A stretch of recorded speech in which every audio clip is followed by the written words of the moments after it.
Hi everyone, welcome back. This next video is my 5k in Ireland. So my main goal going into this was to break 15 minutes. So here's the race.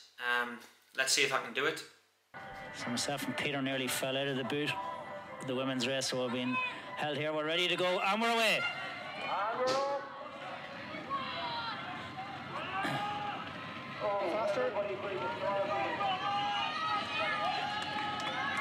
So it's Kieran Clements leading them out here, and Fergal Curtin right on the inside.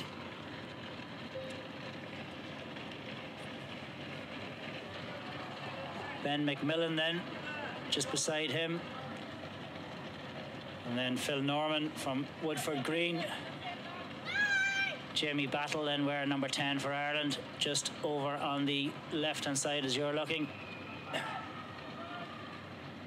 And Ty Dinger from the USA right in the centre of them there in the blue. It actually looks to be a pretty leisurely place. Started off, nobody really prepared to take it on.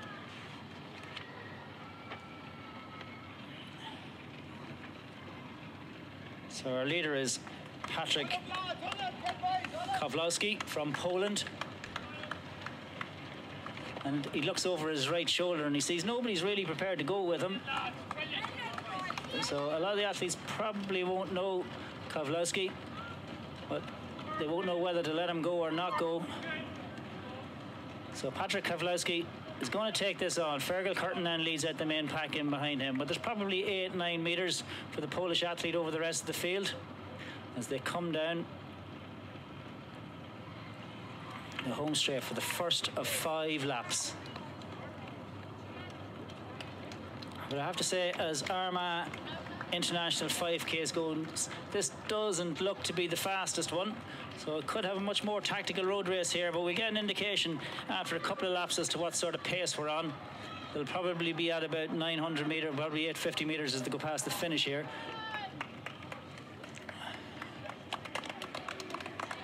But as Patrick Kowalski keeps looking over his shoulder, nobody's going with him, so he's a big dilemma to make here. Is he going to continue at this pace and try and open up in a significant gap, or is he going to go back in and run more with people all around him?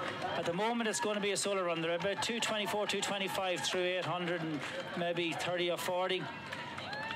The gap is probably about 20 metres. He keeps looking over his shoulder. Push it on, lads. So Kowalski, just watch your left hand side there. Yeah. So our leader just around the side of us here. We just go past our leader, Kowalski.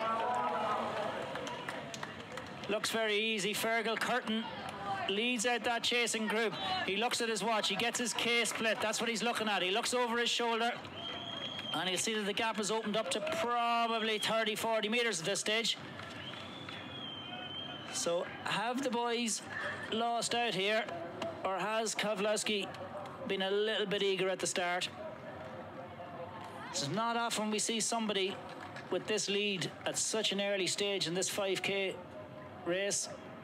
Okay, and slow it down a wee bit, lads, yeah. Somebody from the pack will have to make a move at some stage. It's very early. It's a big decision for these guys to decide, am I going to go or am I going to let him go? Do many people know who he is? He keeps looking over his shoulder.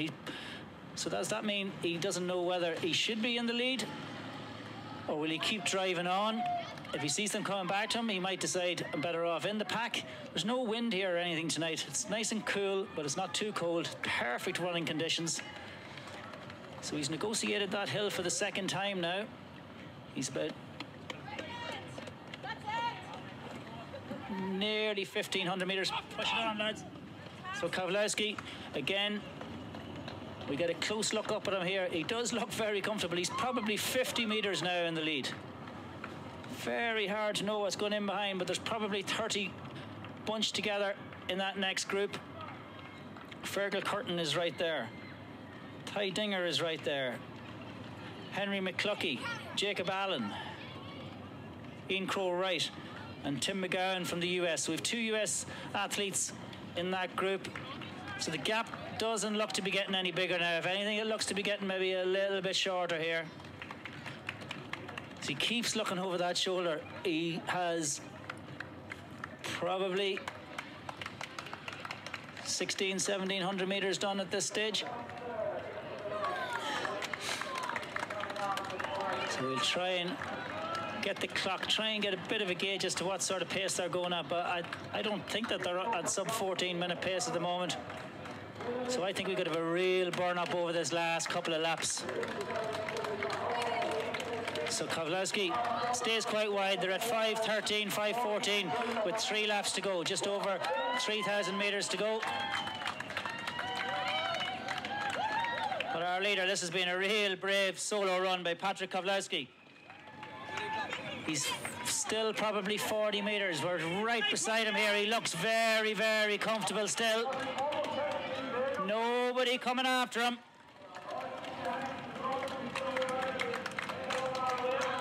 Big decisions to be made.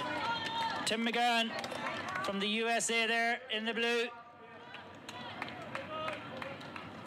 is leading out that chasing group. Kowalski runs very wide up this back straight. The rest of them you can see tucked in against the barriers, but Kowalski runs pretty wide. But it's all about when he comes around the corners, how tight he takes the corners. So Patrick Kowalski still 30, 40 metres in the lead. You have to admire this. We're well into the third lap, maybe 300 metres into this third lap. So we're not far off halfway here. But it's when that chasing pack makes a move, the pace will increase significantly, and it's whether they just eat him up or whether he can kick on. Just slow it a wee bit, lads. So Kowalski turns that corner. He's negotiated the hill now for the third time, but the field are definitely beginning to wind him in. They haven't got too carried away, but they've decided that he isn't going to come back unless we up the pace. And now the gap down to about 20 metres. Some of them moving right, some of them moving left. All beginning to get pretty spread out here now. But Kowalski is going to be joined by the pack now very, very shortly.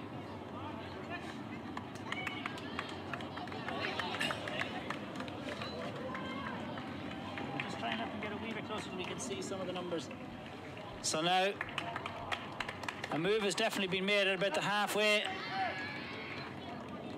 Just try and get this number if I can.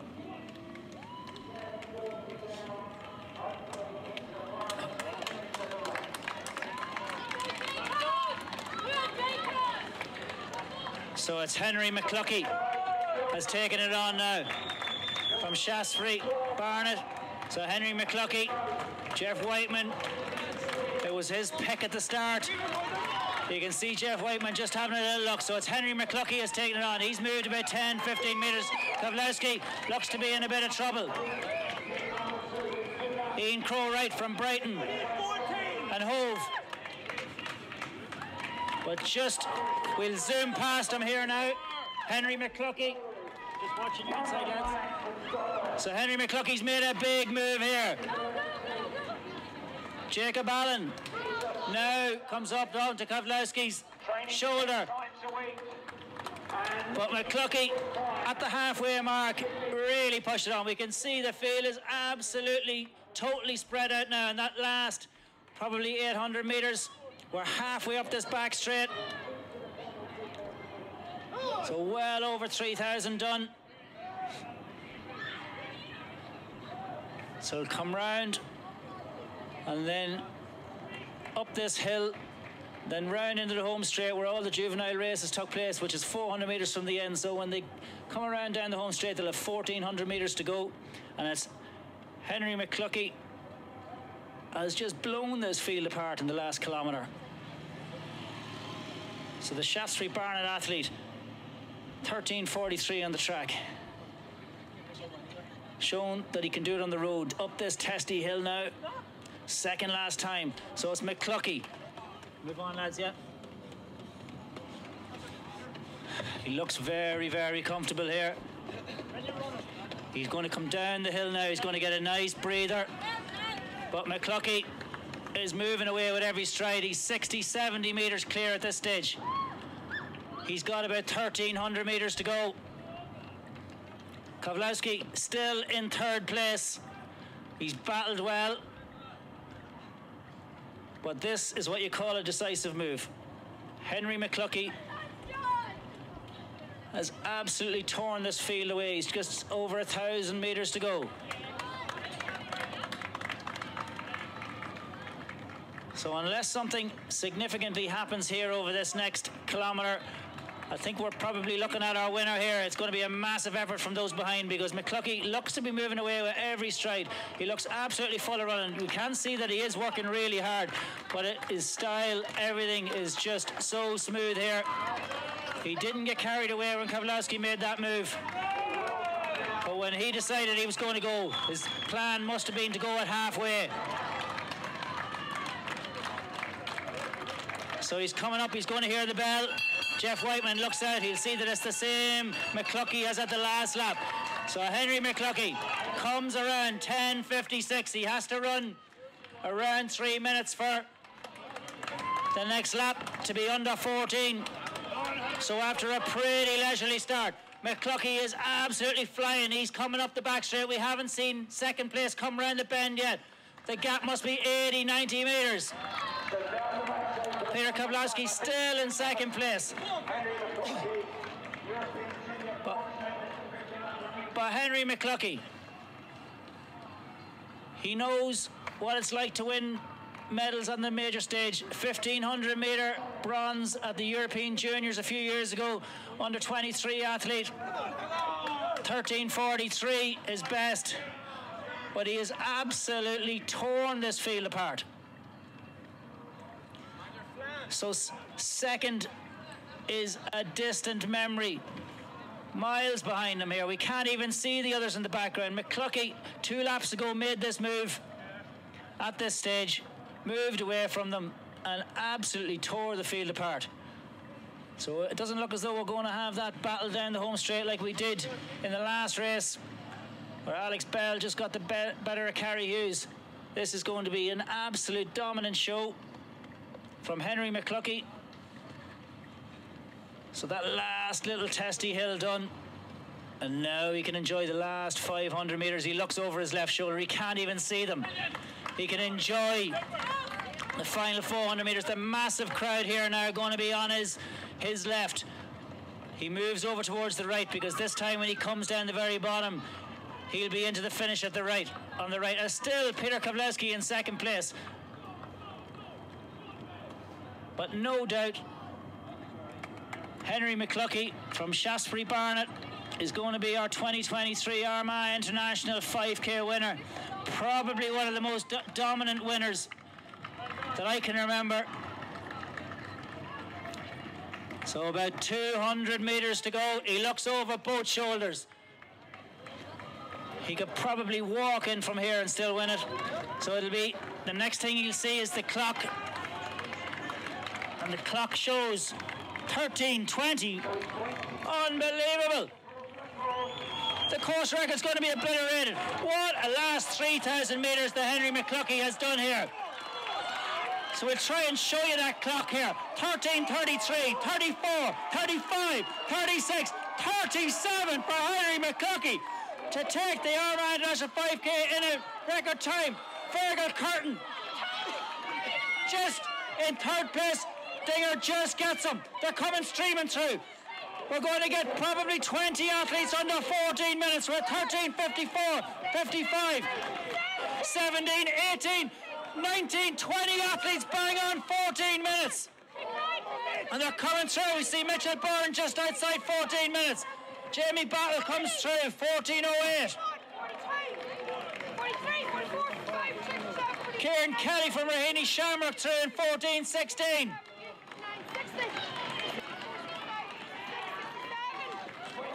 So we've over 70 athletes and we're not at 14:30 yet.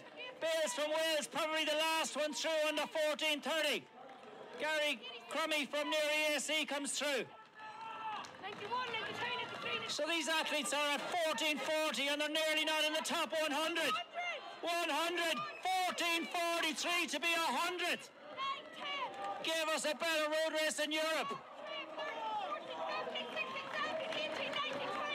So we're coming up to 15 minutes now. Looks like 130 people through sub 15 minutes. And they're still coming streaming down here. This is it, we could have a course record here in Armagh in this 5K. He's going to get it away. Brilliant stuff. Now just look at the trainer runners coming now. How many will we get under 14? There's just loads under 14. There'll be 20 of them there under about 14. How many will we get under the 15 mark as well? We could have most of these runners at 200 plus field, all around 15 minutes.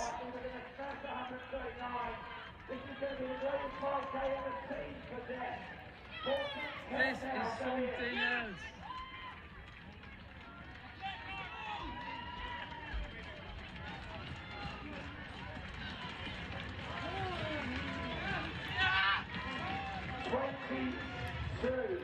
We've got just over 30 seconds to break 50 minutes. Here we go.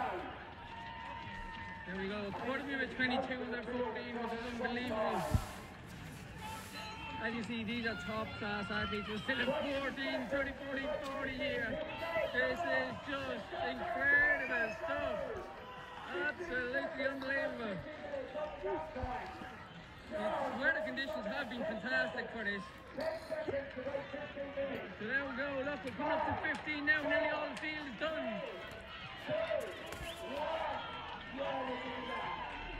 Fantastic depth there from Armagh.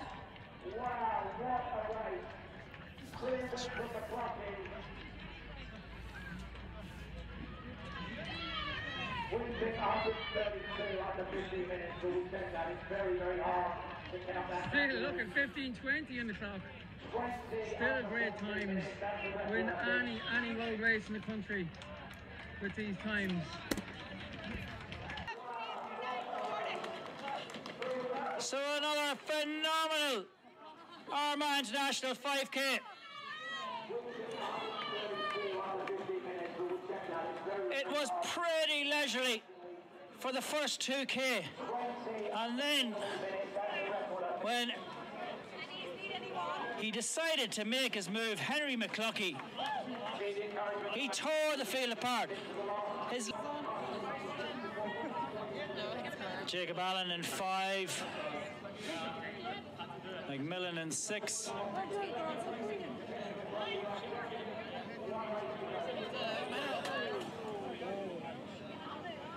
So as you can see, around 14:52 official. I think I went through in about 15:54, but obviously I started a bit further back, so the chip time was 14:52. So yeah, I'm over the moon with that. The main goal going into the race was to break 15, so I've done that. And me being me, I'm not content with that. I'm already looking at how to run 14:30, so I'm gonna have to get a few good races in, get a good summer, and hopefully do some 5Ks on the track and get down to sub 14:30. And the whole event was organised absolutely amazing. The hotel was lovely. All I had to pay for was my flights. I got lunch, met some great runners, and I just want to say thank you to all the volunteers and all the officials who organised everything. Such a great, well put together event, and it's one of the fastest 5Ks in Europe. I'll definitely be back next year. So my next race is coming up. I've got the National Cross Country in 2 weeks, and then I've got a 10K in the start of April. So hopefully run 31 there, even 30:30 if I get some good training together. I'm thinking of running 1500s, 3Ks and 5Ks in the track season this year instead of 800s. Yeah, thanks for watching, and I'll catch you in the next one.